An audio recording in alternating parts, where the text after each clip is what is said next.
Hello all. ఒక్క QR code ఒక మహిళ జీవితాన్నే తలకిందులు చేసేసింది. ఆమె ఒక ఆన్లైన్ కన్సల్టెన్సీ బిజినెస్ చేస్తుంది.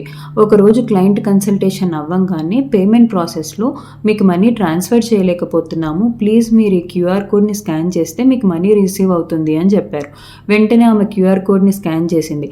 ఆమెకు మనీ రిసీవ్ అవ్వకపోగా ఆమె అకౌంట్ నుంచి మనీ డెబిట్ అయ్యింది. ఇదేంటి అని క్లయింట్కి కాల్ చేసి అడిగితే వాళ్ళు వెంటనే సారీ చెప్పారు. కొద్దిసేపటి తర్వాత వాళ్ళు మీకు మనీ రివర్స్ ట్రాన్స్ఫర్ చేయలేకపోతున్నాము బికాజ్ మాది బిజినెస్ అకౌంట్, ఇది చెయ్యాలంటే మాకు మీ కేవైసీ డాక్యుమెంట్స్ కావాలి అని అడిగారు. వెంటనే ఆమె నమ్మి ఐడి కార్డ్ కూడా షేర్ చేసేసింది. కొన్ని రోజుల తర్వాత ఆమె అకౌంట్కి 10 lakhs క్రెడిట్ అయ్యాయి.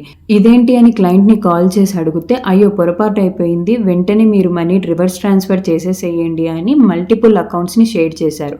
ఆమె భయపడిపోయి మల్టిపుల్ అకౌంట్స్కి 10 lakhs ట్రాన్స్ఫర్ చేసేసింది. ఆమె కన్సల్టేషన్ ఫీ కూడా ఉంచుకోలేదు. కొన్ని రోజుల తర్వాత ఆమెకు ఒక మెసేజ్ వచ్చింది, మీ EMI due date next month ఉంది అని. ఆమె షాక్ అయిపోయి వెంటనే లీగల్ అథారిటీస్ని కలిసాక తెలిసింది ఆమె నేమ్ మీద ఒక ఫైనాన్స్ కంపెనీలో లోన్ తీసుకున్నారు అని. ఆమె అకౌంట్లో పడిన 10 lakhs ఆ లోన్ మనీనే.